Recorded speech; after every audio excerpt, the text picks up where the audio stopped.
नमस्कार दोस्तों, मैं मनीष कुमार और आप देख रहे हैं मऊ 24 न्यूज। मैं बता दूं कि मेरी मौजूदगी मऊ जनपद के मोहम्मदाबाद विधानसभा में है और इसमें चर्चाओं का विषय बना हुआ है, क्योंकि कुछ ही समय बाद मोहम्मदाबाद विधानसभा या पूरे उत्तर प्रदेश में विधानसभा का चुनाव होने वाला है। तो हम बातें करना चाहेंगे, यहाँ के वर्तमान विधायक हैं राजेंद्र कुमार जी और पूर्व कैबिनेट मंत्री भी रहे हैं। तो सर, सबसे पहले हमारे चैनल में आपका स्वागत है। शुक्रिया, धन्यवाद।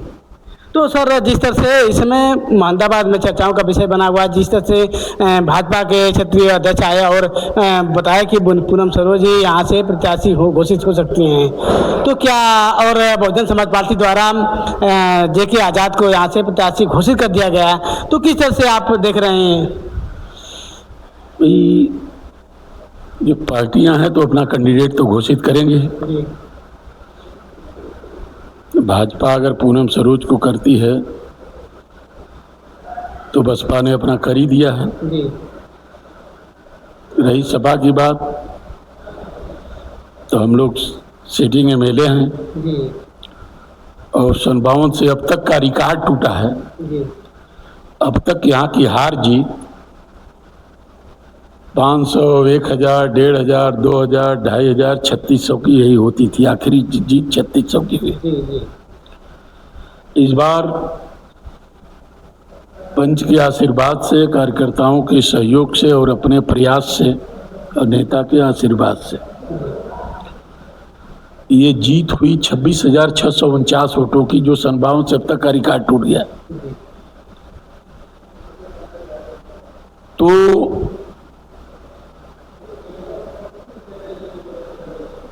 पार्टी हम काम में भरोसा करते हैं। हमको अपने काम पर भरोसा है, अपनी मेहनत पर भरोसा है, इसलिए सारे चीज़ों को देखते हुए टिकट हमारा पार्टी हमें अवसर देगी।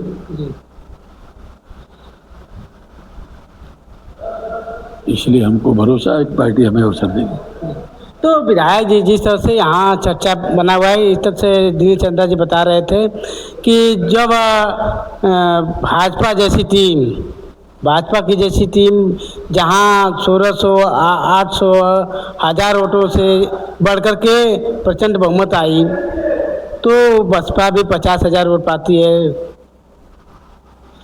ऐसा है कि दिनेश चंद्रा कभी जमीन पर वर्क किए नहीं। आज भी वो नहीं बता पाएंगे कि देश में हजारों पार्टियों के होते हुए बीएसपी बनाने की जरूरत क्यों पड़ी। अम्बेडकरवाद है क्या, ये नहीं बता सकते। वो कोऑर्डिनेटरी करते हैं, वो कर लें, वहां तक वो सफल हैं। रही बात 50,000 वोटों की, 50,000 से ऊपर बढ़ने की, तो हम बढ़ करके नीचे चले आए हैं। हमको पीड़ना नहीं है, हम बढ़ करके नीचे चले आए हैं। अब तब बढ़ रहे थे जब सरपरस्ती मानवर कांसीराम साहब की थी। जब मानवर कांसीराम साहब की सरपरस्ती थी तो हर वर्ग के लोग इसमें जुड़े हुए थे। बैकवर्ड समाज की लगभग सारी जातियां कमोबेश जुड़ी हुई थी। जब सर्व समाज का नारा लगा तो सामान्य वर्ग के लोग भी बड़ी तादाद में जुड़े। लेकिन आज स्थिति ये है कि हम अकेले पड़ गए हैं और 2019 के पार्लियामेंट के गठबंधन के बाद जब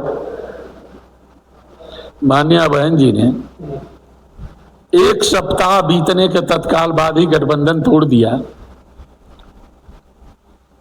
ये गठबंधन नहीं तोड़ा, इस देश के दलितों पिछड़ों का दिल टूट गया। लोग चाहते थे कि लोग इकट्ठे हों और वहीं से समाज में टूटन पैदा हुई और बड़े पैमाने पर हमारे लोग भी बसपा से धीरे धीरे किनारा कसने लगे। और आज स्थिति ये है कि बसपा कहीं भी जीत पाने की स्थिति में नहीं है। उमाशंकर सिंह अगर जीत गए अपने धन बल के बदौलत जीत गया। पार्लियामेंट में एक भी नहीं है। तो इसलिए ये बात कहते रहना कि हम आगे बढ़ेंगे, हम बढ़ेंगे, कैसे बढ़ेंगे भाई? कौन आपको वोट कर रहा है? हम तो कहते हैं कि हमारे बिरादरी के लोग किसी को एक वोट मत करें, पूरा का पूरा वोट बहुजन समाज पार्टी को कर दें तो भी कहीं से सीट नहीं निकल रही। एक जाति से कोई नहीं जीतता है। लेकिन विधायक जी, आप भी तो उसी पार्टी से विधायक और मंत्री भी रहे। ये मैं अनुभव बता रहा हूँ ना, जो अनुभव शेयर कर रहा हूँ कि हम लोग जब थे तो तमाम डिप्रेस्ड जातियां, कमजोर वर्ग के लोग बीएसपी से जुड़े हुए थे। और तब जुड़े हुए थे जब मान्यवर साहब का भरोसा कार्यकर्ताओं पर था। तो जब तक पार्टी का भरोसा कार्यकर्ताओं पर रहा तो हर वर्ग के लोग जुड़ते रहे, क्योंकि कार्यकर्ताओं को ही टिकट मिलता था। जब पार्टी का भरोसा कार्यकर्ताओं से उठ करके धनवानों और बलवानों पर हो गया, धनवान बलवान ढूंढे जाने लगे, तो कार्यकर्ता निराश होकर के घर बैठ गए या साइलेंट हो गए या कहीं अन्यत्र चले गए या अपने जीविकोपार्जन के क्षेत्र में चले गए। ये स्थिति रही तब और अब में। और एक चीज और बता दें कि जितने लोग बीएसपी को खड़ा करने वाले लोग थे, बनाने वाले लोग थे,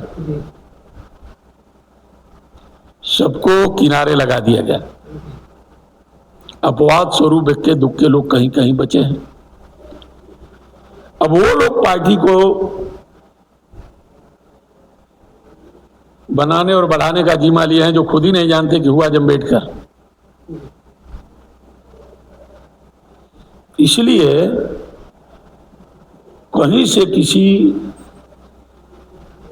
अन्य बिरादरी का वोट कहीं से एक भी जुड़ता हुआ नजर नहीं आ रहा है। अन्य बिरादरी का कैंडिडेट यहां तो कहीं नहीं जुड़ रहा है।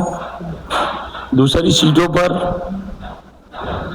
ठाकुर को कैंडिडेट दिया जाता है तो पहले अपने में का मजबूत ठाकुर देखेगा, उससे पहले अपना भाजपा को देखेगा, उससे फुर्सत आएगी तो दोनों दो ठाकुर अगर लड़ रहे हैं तो उसमें से देखेगा कि मजबूत कौन है, उसके साथ जाएगा।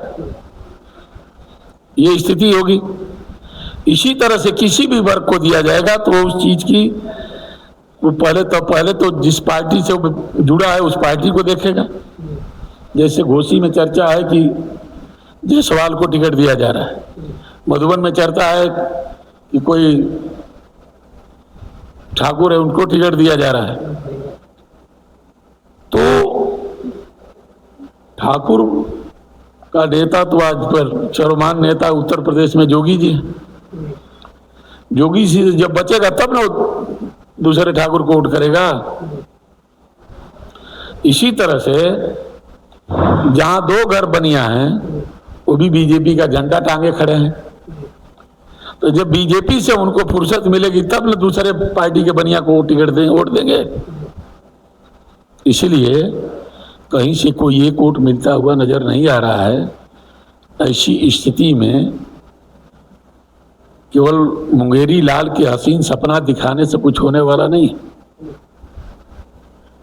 क्योंकि काम करने वाले किनारे लग जा रहे हैं।